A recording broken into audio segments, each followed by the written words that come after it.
We'll be right back. Thank you. We're on the march.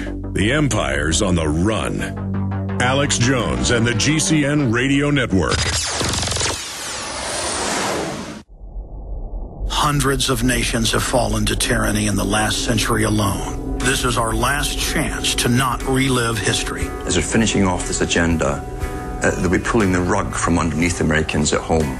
They have tremendous influence on our president and Congress, and they really are calling the shots. I think it's incumbent upon all of us as American citizens to pay attention. Fall of the Republic identifies the enemies of our nation, the criminal offshore cartel, hell-bent on destroying sovereignty, and on its ashes constructing world government. Tim Geithner, Bernanke, they're arsonists. They're asking for more matches. And the Congress is saying, who do we make the check out to? Today seems like nobody does care. And right now in Washington, D.C., we have seen a fall of the Republic. Get your copy of Fall of the Republic on DVD at Infowars.com or watch it online right now in super high quality at prisonplanet.tv. Hi, folks. This is Alex Jones. I'm looking for people that have the wisdom to spot savings, opportunity, and recognize risk. Saving means to make money. The Cal-Ben Pure Soap Company can save you thousands of dollars and give you good old-fashioned real soaps that are triple concentrated and twice as good as what you're using now.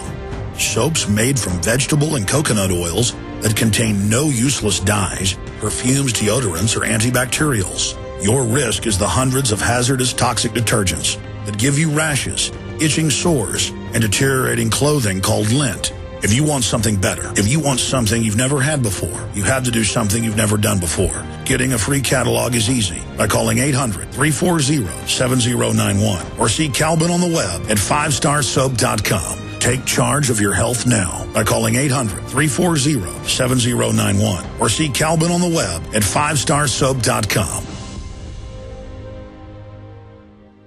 This is Alex Jones with 5 good reasons you should consider buying a solar power generator. Number 1, new climate legislation could easily double or triple your electric bill. Number 2, our new energy czar wants to control how much power your electric company allows you to have. It's true. Total government control of electricity in the name of smart grid technology is coming. Number 3, in some areas of the country, the power grid is dangerously overloaded. And now new socialist legislation is only compounding the problem. Number 4, dangerous weather is always a threat to local grids. Every year, thousands of families lose their power from weather-related outages. Number 5, a solar power generator provides powerful backup insurance and peace of mind. Folks, I really believe in the solar power generators offered by Solutions from Science, one of my oldest sponsors. You can get more information at www.mysolarbackup.com. That's mysolarbackup.com. Remember, the government doesn't own the sun, so go to mysolarbackup.com or call 1-877-327-0365.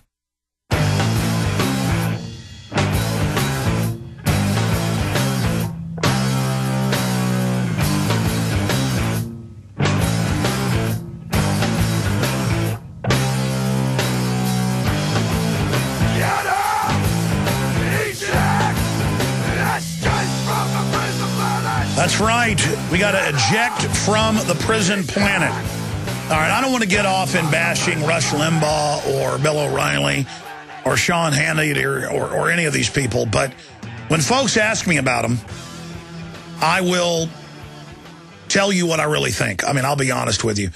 To see all these old news reports of 15, 20 years ago with Bill O'Reilly on news shows doing whole news packages about the Illuminati and the New World Order and secret government operations. Oh, Iran-Contra drug dealing, JFK being murdered, and by who?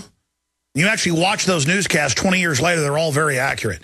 And reportedly, and the proof's there, O'Reilly was chomping at the bit, always fighting to get these type of stories on the air. And now look at him.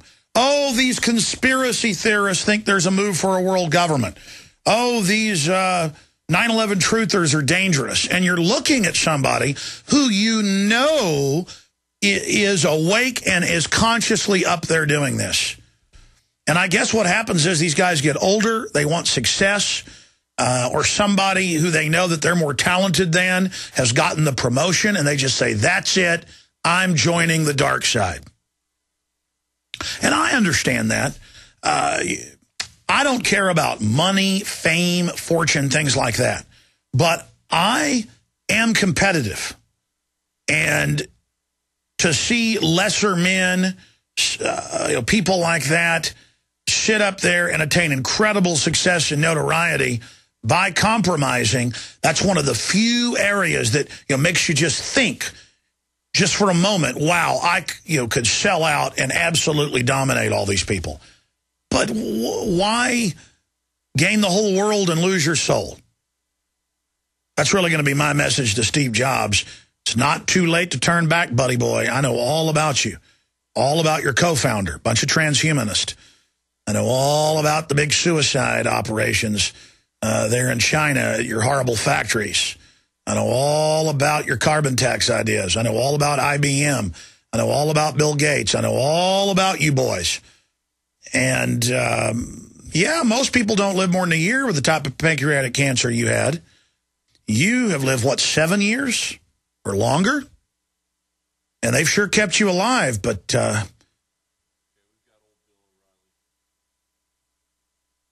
By the way, they say they found the Bill O'Reilly. I told them go to YouTube and type in Bill O'Reilly on JFK, and we hadn't found it by the time I went live again.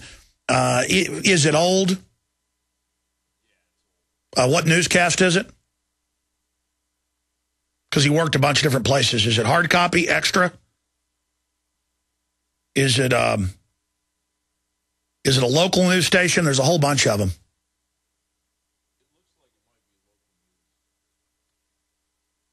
Well,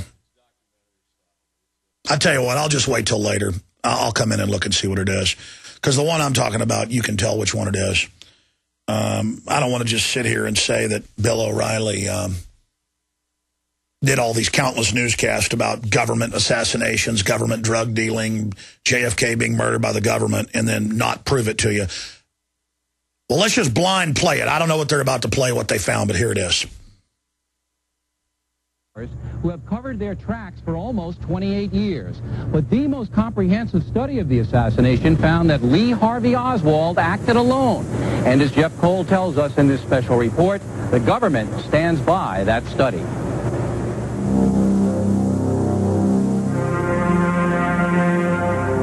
They're making a movie in Dallas. A movie about the crime of the century. Some say it's never been solved. Others claim they know the truth. The course of American history was forever changed in a matter of seconds. But what happened is still being questioned some 28 years later. Who really shot President John F. Kennedy? Apparently something is wrong here. Something is terribly wrong. Since the assassination, conspiracy theories have captured the attention of the American public. Could it have been a mafia hit? Was it ordered by Fidel Castro? Or was it a coup from a subversive element of our own government? It was the responsibility of the specially appointed Warren Commission to find out. In a 26-volume report, they concluded only one gunman, 24-year-old Lee Harvey Oswald, assassinated the president. But critics over the years have branded that report as a blue ribbon cover-up. I think the people that allege that this has been a major cover-up basically are intellectually dishonest. Attorney David Bellin was counsel to the Warren Commission. It was his investigation that led to many of the findings that are still under fire today. There is not one claim that any one of them makes that I cannot answer completely if given the opportunity. Did you kill the president? No, I've not been charged with that. In fact, nobody has said that to me yet. There have been claims that Lee Harvey Oswald was a patsy, set up by others to take the blame. But one little-known discovery uncovered by the Warren Commission suggests that this was not the first time Oswald tried to commit a political assassination. Okay, that's one I've never seen, and looks even earlier. He looks like he's 28 years old. I've got some others from the early 90s where he comes right out and basically shows who killed Kennedy and talks about E. Howard Hunt and things. But that's just what the guys found in a quick search. There's so many of these. You can look up Bill O'Reilly on CIA drug trafficking, and they're hard-hitting reports. Now I've digressed. I love taking calls, but that's what always happens when I take them. I'll run down rabbit trails. But that makes the show more interesting and more informative. Who would have known we'd go in that direction? Let's go to Curtis in Virginia. Curtis, you're on the air. Thanks for holding. Hey, Alex. How are you today? Good. All right. I'm interested in a couple things. One is direct protest and non-violent action. What I would like to see your listeners, as well as yourself, especially with you being such a strong example, why don't we cut all our credit cards, destroy all credit cards that's in the global system, actually destroy them, and focus more on credit unions and so forth and so forth. I think that's a great idea. You know, I myself end up using big banks with our business system because it makes it easier to operate and get things done. And it's approaching the point that I use smaller banks privately. It's approaching the point where I won't even be able to use small banks if this continues. And so we're getting to that point where they're trying to force everybody into mega banks, and they're trying to force everybody into a cashless system, and they're always demonizing cash and demonizing local banks. And the private Federal Reserve controls the federal regulators that are harassing credit unions, smaller local and regional banks. So absolutely, that is a big thing you can do, is get your money out of the big mega banks and get it into smaller banks. And that's something we need to do here. Okay. I mean, I've done that to a great extent, but still, we've got some funds here in a big Texas bank that's really connected to some big ones. Sorry, go ahead. Well, no, I just think that can have an immediate impact. If you could imagine, you have millions of listeners. If only 10% of your listeners destroyed all their credit cards, they would see a drastic impact within a 24, 40-hour time frame. You know, I just think it's time for us to start attacking. Right now, we're on the defense. If we attack by cutting the money line to the giant that we're feeding, they're going to have to react. They're going to have to change their game plan. We got to get off of the defense and get on the offense. And that's one strategic way that each individual can have some type of input. I've already destroyed all my credit cards. If I do anything, it's debit. And it's money that I already have in the bank that I'm spending. I'm not. Well, that is a good point, that credit cards are bad to begin with unless you have one for an emergency. It's good to live within your means. Look, when I was going to college, I got credit cards in the mail sometimes 3-4 times a week, but always at least one a week, offering me a new credit card, but with outrageous interest. Now, as soon as I became solvent, I don't get all these credit cards in the mail anymore. But I talk to college students and people that are broke and others, they get them all the time because it's all made up fiat currency. To explain what fractional reserve banking is, a Bank of America, a Wells Fargo, both of those Warren Buffett outfits, he's a large part of each one of them. When you have one of those credit cards, they are loaning you money that doesn't even exist. They're getting interest. They get $1 of a depositor's money. They can loan out 10. But since the end of Glass-Steagall, they can loan out $1 trillion out of nothing if they can get away with the fraud. That's what's happening with the too big to fail derivatives.